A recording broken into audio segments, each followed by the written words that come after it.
Makakausap naman po natin ngayon ang gobernador ng Catanduanes, si Governor Patrick Azanza. At ito nga po ay tungkol sa baha na nangyari po dyan na dulot ng bagyong Basyang.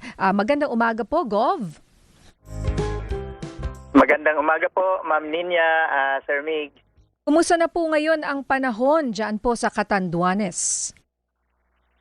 Ma'am Ninya, medyo sumikat na ang haring araw ng kaunti sa Happy Island ng Catanduanes. Bagamat sa mga nakaraang 2 araw ay talaga namang bumuhos ang kakaibang dami ng ulan, hatid ng shear line.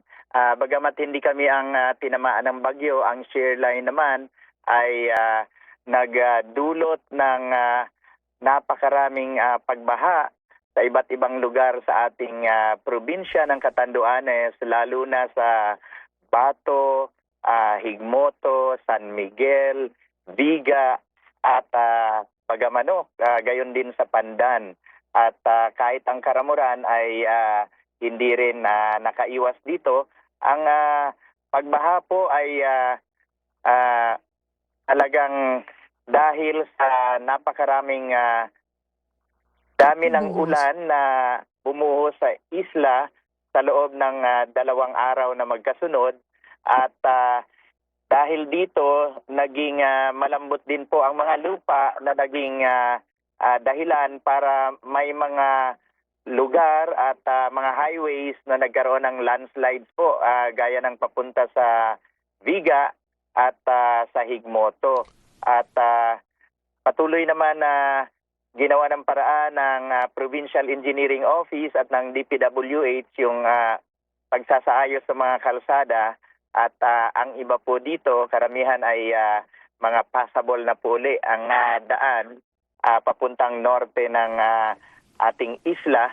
Subalit may mga lugar din po na dahil sa flash flood at bigla ang pagbaha, kinalulungkot po natin na may isang nasawi sa bandang Hikming sa capital town of Virac po dahil ang isang lalaki po na around 32 years old galing sa opisina ay nung papauwi na ay biglang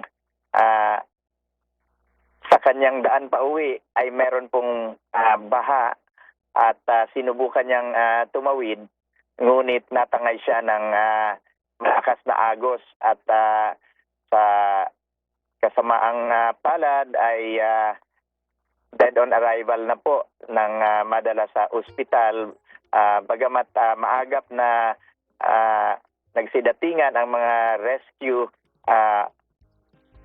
team natin ay sa dahil na rin sa malakas na agos ay nahirapan na may salba on time ng ating mga kababayan din na naroroon na tumulong din na magresponde. Ma'am Ninya, ang total po na apektadong mga pamilya na napilitan po kami na sila ay ilikas dahil sa hindi nga maiwasan yung sobrang taas ng pagbaha ay umabot sa 25,000 families. At ang mga individuals naman na affected ay umabot sa 77,000 mahigit po. Okay. At tayo ay nakipag-ugnayan kay DSWD Secretary Rex Gatchalian dahil kulang po yung mga naka-preposition ng mga munisipyo.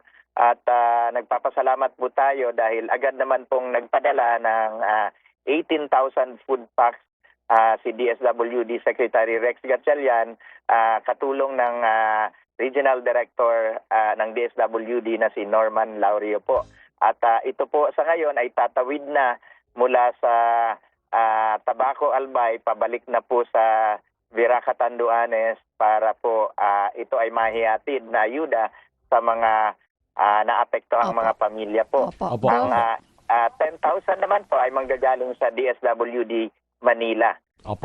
Ma'am Ninya. Opo. Alright. Gov, maraming salamat sa very detailed update mula po dyan sa Catanduanes. At least we know na meron pong on the way, no, na tulong from DSWD para sa ating mga kababayan dyan, na lagi na lang po kasi kayong talagang nasasalanta, no, kung hindi bagyo, baha dyan po sa isla ng Catanduanes.